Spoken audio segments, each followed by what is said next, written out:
जयंत चौधरी ने अखिलेश यादव को कहा कि अगर चवन्नी कहना ही था तो मुझे कह देते, मेरा नाम लेकर कह देते, पूरे जाट समाज को क्यों कहा? जाट समाज को एबीसीडी सिखाने की बात क्यों कही? जयंत चौधरी पश्चिमी उत्तर प्रदेश से आते हैं और जाट समाज के बड़े नेता हैं। पश्चिमी उत्तर प्रदेश में 17% आबादी भी जाटों की है और 120 विधानसभा सीटों पर इनका डायरेक्ट असर भी है। 45 से 50 सीटों पर जीत और हार तय करने वाली ये पार्टी, तो फिर मायावती कैसे रहते पीछे? मायावती ने भी ज्यादा स्टेक वाले वेस्टर्न यूपी में ही इस मामले में उन्होंने भी अपनी आहुति दी है। मायावती ने एक्स पोस्ट पे लिखा कि ये तो चौधरी चरण सिंह का जाट समाज का अपमान है, इस परिवार का अपमान है। मायावती ने कहा कि अखिलेश यादव को लेकर इसे तुरंत माफी मांगनी चाहिए। तो ये दो रिएक्शन है, लेकिन ये रिएक्शन आया कैसे? आखिर ऐसा अखिलेश यादव ने कहा क्या था जिसकी वजह से जयंत चौधरी भी नाराज हैं, माफी मांगने के लिए मायावती भी कह रही हैं? तो अखिलेश यादव का बयान आपको सुनना होगा।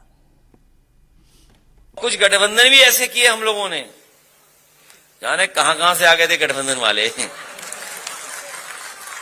बताओ, हम लोगों ने चवन्नी का रुपया बना दिया तब भी हमें छोड़ के चले गए। सोचिए कितने लोग छोड़ के गए हम लोगों को। और अभी मान लो जैन जी वापस आ जाएं। अब देखिए, अखिलेश यादव ने कहा कि जाने कहां से आ जाते हैं ये गठबंधन करने वाले। अब ये जो चवन्नी को रुपया बनाने वाली लड़ाई, हर्षवर्धन जी चर्चा को शुरू कर रही हूं। अब अगर ये चवन्नी को रुपया बनाने की लड़ाई की अगर हम बात करेंगे तो फिर ये बात कहां तक जाएगी? ये बात चौधरी चरण सिंह जी तक जाएगी, फिर मुलायम सिंह यादव पर भी जाएगी। मुलायम सिंह यादव जी का क्या स्टेक था और फिर उससे उनका बड़ा स्टेक कैसे हुआ? तो ये जो चवन्नी वाली लड़ाई है, ये 25 पैसे के साथ साथ 27 की जंग, क्या ऐसे जीत पाएंगे अखिलेश यादव? देखिए मीनाक्षी, सबसे पहले तो ये कि राजनीति में अहंकारी होना बुरी बात नहीं है, अहंकारी दिखना बड़ा खतरनाक है। होना तो होगा ही भाई, जिसके पास सत्ता होती है होता ही अहंकारी, कहेगा नहीं लेकिन आगे पीछे काफिला चलता है, लोग चलते हैं, जनता जिंदाबाद जिंदाबाद के नारे लगाती है, जय हो जहां से चले गए, कुछ भी किए तो वो अच्छा ही करते हैं। लेकिन जब आप अहंकारी दिखने लगे और वो भी बिना सत्ता के, तो ये तो बहुत खतरनाक होता है। पिछले कुछ समय में अखिलेश यादव, और पता नहीं वो शायद 24 की शानदार जीत है या जो भी हो, लेकिन उन्हें यह समझना चाहिए कि जब हम कहते हैं कि हमने किसी को चवन्नी से रुपया बना दिया, कई बार लोग कहते हैं कि हमारी वजह से उसका लाभ हो गया। अच्छा, आप ये नहीं बताते हैं कि आपका क्या लाभ हुआ, आमतौर पे आप दूसरे वाले का लाभ ही बताते हैं। अभी अभी उदाहरण ले लें, जो 35 और 6 43, 37 और 6 43 जो सीटें आई थी, जो समाजवादी पार्टी और कांग्रेस है, अगर अलग अलग लड़े होते तो आज कौन एक आना होता, कौन दो आना होता, कौन शून्य होता, इसकी कल्पना की जा सकती है क्या?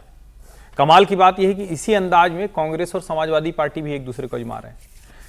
चौधरी चरण सिंह की जिस विरासत को लेकर आज जयंत चौधरी खड़े हैं, ठीक है, उसमें बहुत क्षरण हुआ है, चौधरी चरण सिंह बहुत बड़े नेता थे, लेकिन जब ये सब डिबेट होगी और बार बार आप कहेंगे तो उस कम्युनिटी में, चाहे वो फार्मर कम्युनिटी हो चाहे जाट कम्युनिटी हो, उसमें क्या जाएगा कि चौधरी चरण सिंह को भारत रत्न देना मोदी जी के समय में ही संभव हुआ, जाएगा ना। और जयंत चौधरी अभी तो भारतीय जनता पार्टी की ही सरकार में है, अभी तो नरेंद्र मोदी की सरकार के साथ ही। जब आप किसी को अपने पाले में लाने की कोशिश करते हैं तो कम से कम उसको, जिसको अंग्रेजी में एक शब्द होता है कि ईगो मसाजिंग करते हैं, थोड़ा सा आप कहते हैं कि अरे भाई नहीं, तुम तो बहुत बढ़िया आदमी, ठीक है आप उधर चले गए लेकिन फिर इधर ही आएंगे, आप तो हमारे, ये सब बात की जाती है।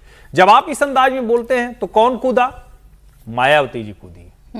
सबसे इंटरेस्टिंग बात यह है, क्योंकि भाजपा और सपा की लड़ाई तो ये चलती रहेगी, इसका मतलब मायावती भी, जिनको राजनीतिक विश्लेषकों ने खारिज कर रखा है, वो भी अपना स्टेक क्लेम करने की कोशिश कर रही हैं।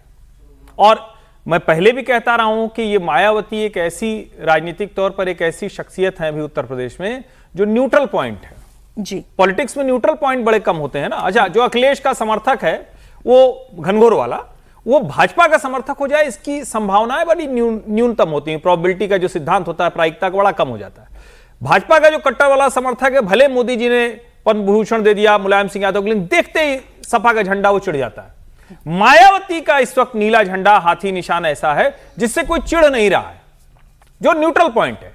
और अगर वो न्यूट्रल पॉइंट अपनी चीजें इस तरह से कहने में कामयाब होगा तो ये सबके लिए मुश्किल हो सकती है, और अखिलेश के लिए ज्यादा बड़ी इसलिए क्योंकि अगर न्यूट्रल पॉइंट पे कुछ लोग जुड़े तो उनका जो मुस्लिम मतदाता है उसको साफ साफ दिखेगा कि अगर ये हटाने की स्थिति में है तो वो उधर भी जा सकता है। तो मैं इसको सिर्फ इतना भर नहीं देख रहा हूं कि 54 रुपया जयंत चौधरी और अखिलेश, मैं इसको ओवरऑल जब देखता हूं तो यूपी की राजनीति में नए सिरे से जिसको कहते हैं कि शतरंज की बिसात पर चालें चली जा रही हैं।